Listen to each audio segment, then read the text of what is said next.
கொஞ்சம் நஞ்ச அடி இல்லை. அதாவது எழுந்துக்க முடியாத அளவுக்கு கடைசி 7.5 வருஷம் சனீஸ்வர பகவானுடைய 7.5 சனியுடைய தாக்கத்தில் அடி சுக்குநூறாக வாங்கினவங்க. ஃப்ரெண்ட்ஷிப்பு, நண்பர்கள், நட்பு இதில் நீங்கள் ரொம்ப ஜாகிரதையாக இருக்கணும். சும்மா முயற்சி பண்ணாலே போதும், டக்குன்னு மிகப்பெரிய பலன்கள் வரும். இது ஒன்று. இனி அந்த கடன்லேருந்து மீண்டு வர சான்ஸே இல்லை. அந்த கடன்லேருந்து நீங்கள் மீண்டு வர போகிறீங்க இதே வருஷம். பெரிய ரிலீஃப் இருக்கும், மிகப்பெரிய ரிலீஃப்.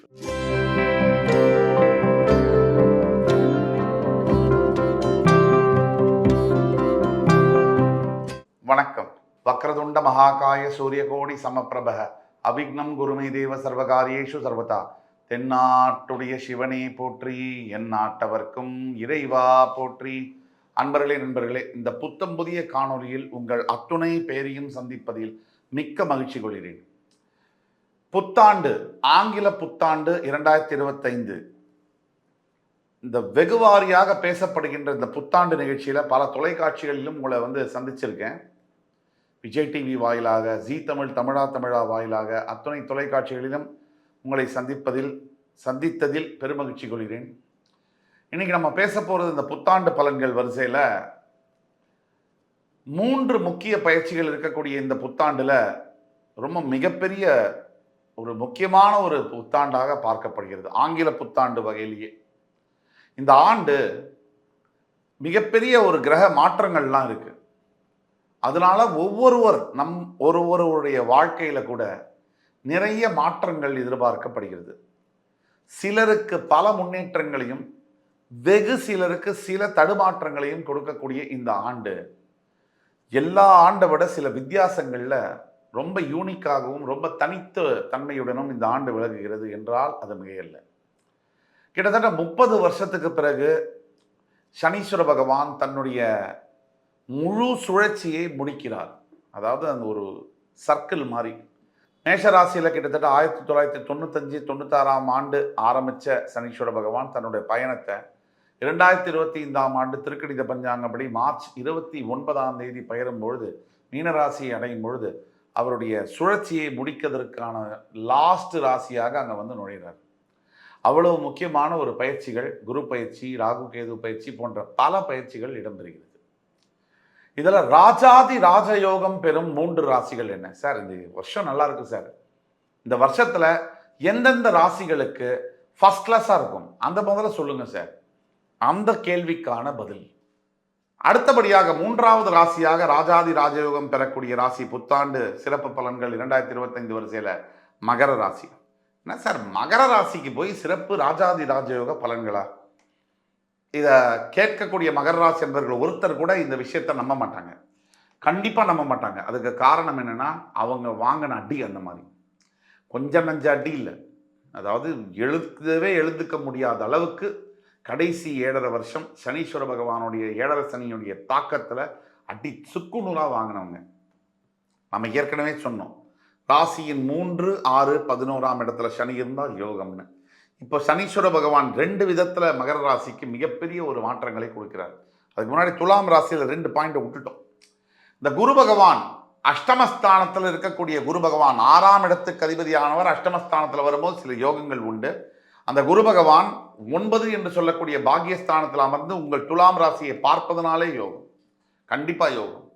அதை தவிர உங்களுடைய 12ஆம் இடத்துல இருக்கக்கூடிய கேது 11ஆம் வீட்டுக்கு போகிறார். உங்களுடைய 6ஆம் இடத்துல இருந்து வந்த ராகு 5ஆம் இடத்துக்கு வருவதனால கண்டிப்பாக துலாம் ராசி அன்பர்கள் ஃப்ரெண்ட்ஷிப்பு, நண்பர்கள், நட்பு இதில் நீங்கள் ரொம்ப ஜாகிரதையாக இருக்கணும். தப்பிச்சா நல்லது, இல்லைன்னா ரொம்ப கஷ்டமா. இந்த நண்பர்கள்கிட்ட அளவோடு பழகணும். இது ஒன்று தான். இப்போ நம்ம அடுத்தது மகர ராசிக்குள்ளே போவோம். மகர ராசி அன்பர்களை பொறுத்த வரைக்கும் 2 விதத்தில் மிகப்பெரிய ப்ளஸ் பாயிண்ட்டு. ஒன்று, உபஜயஸ்தானத்துக்கு 7.5 சனி முடியுது. இன்னொன்று, ராசிக்கு 3ஆம் இடத்துல சனி போய் உட்கார போகிறாரு. அதாவது உங்கள் ராசிநாதன் உங்கள் உபஜயஸ்தானம் 3ஆம் இடத்தில் உட்காரும் பொழுது நீங்கள் எந்த முயற்சியை எடுத்தாலும் சரி அது கைகூடும், உங்களுக்கு வெற்றியை தரும். சும்மா முயற்சி பண்ணாலே போதும், டக்குன்னு மிகப்பெரிய பலன்கள் வரும். இது ஒன்று. உங்களுடைய 3ஆம் இடத்தில் உட்கார்ந்த சனி பகவான் தன்னுடைய 3ஆம் பார்வையால் உங்களுடைய 5ஆம் இடத்தை பார்க்கும் பொழுது உங்கள் ராசிநாதன் உங்கள் ராசியுடைய பஞ்சமஸ்தானம் பூர்வ புண்ணியத்தை பார்க்கும் பொழுது, அதாவது இது நமக்கெல்லாம் நடக்காது சார், இதெல்லாம் வாய்ப்பே இல்லை சார் அப்படின்னு மகர ராசி நண்பர்கள் நினைக்கக்கூடியது. ஏன்னா கடந்த 7.5 வருஷம் நீங்கள் பட்ட அவஸ்தையுடைய காரணம் கூட அதெல்லாம் நடக்கும். அதெல்லாம் நடக்கும். எது நடக்கும் அப்படின்னா, அதாவது சார் மிகப்பெரிய ஒரு பிரச்சனை சார். ஆஃபீஸில் வந்து பார்த்தீங்கன்னா வேலை போகுது அப்படிங்கிற சுச்சுவேஷன்லேருந்து மாறி அதே ஆஃபீஸில் ப்ரமோஷன் கிடைச்சா நடக்குமா? ஆனால் அது நடக்கும். இப்போ அது ஒரு பக்கம் சார்.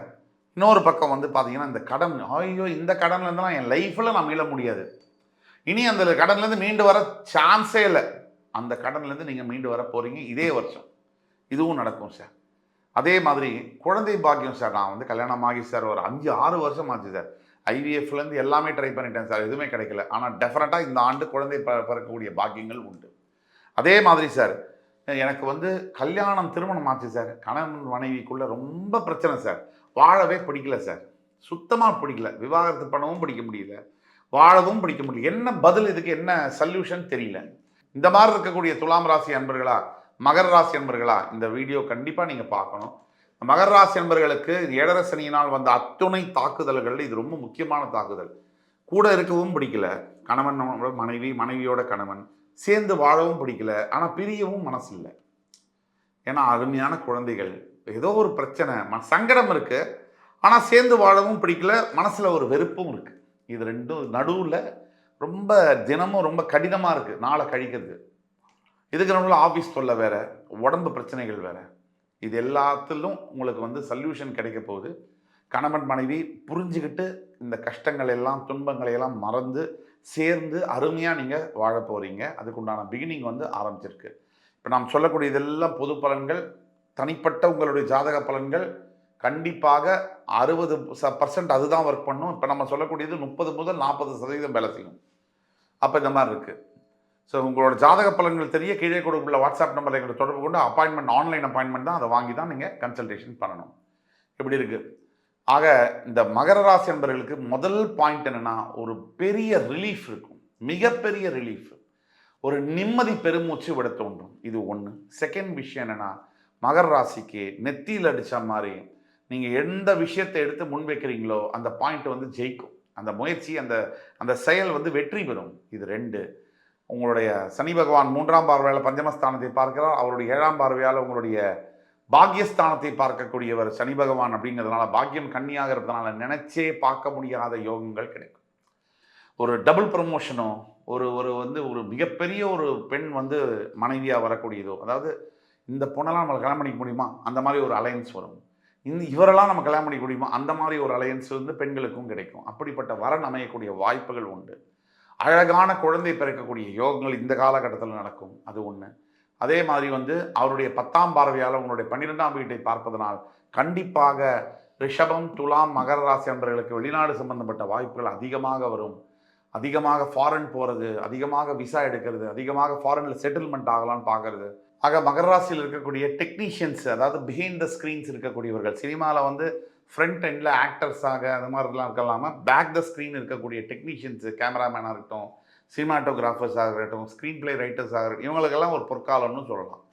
ஆக இந்த மாதிரி இருக்குது. ஆக ராஜாதி ராஜயோகம் புத்தாண்டில் ரொம்ப நல்லா இருக்கக்கூடிய ராசிகள் 12 ராசியில் எதுன்னா, நம்பர் 1 வந்து ரிஷபம், துலாம் அண்ட் மகரம். 3 பேருக்குமே ஈக்குவலாக இருக்குது. 3 பேர்லேயும் டாப் எது அப்படின்னு நம்ம பார்த்தோம்னா ரிஷப ராசின்னு சொல்லலாம்.